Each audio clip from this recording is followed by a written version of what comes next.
আসলেই নির্বাচন চলাকালীন মে মাসের ১ তারিখে মনে করেন যে আমি থানায় আসি।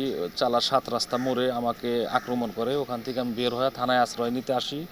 ওই সময় আমার প্রতিপক্ষ প্রার্থী ইঞ্জিনিয়ার আমিরুল ইসলাম দোয়াত কলমের প্রতীক, উনি মনে করেন থানায় এসে সে আমাকে মনে করেন যে পুলিশ ও জনগণের সম্মুখে সে ডাইরেক্ট বলছে যে বদি ফকিরের রক্তদা হোলি খেলবো।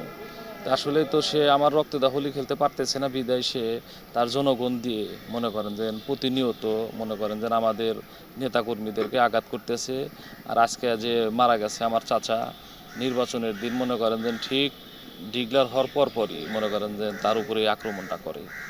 নির্বাচনের দিন সন্ধ্যার সময় নির্বাচনে এই দোয়াত কলম মার্কা জয় হওয়ার পরই এই মোটরসাইকেল যে সমর্থক ছিল আব্দুল আলিম এনার উপর চড়া হয়। এক পর্যায়ে এই দোয়াত কলম মার্কা ৪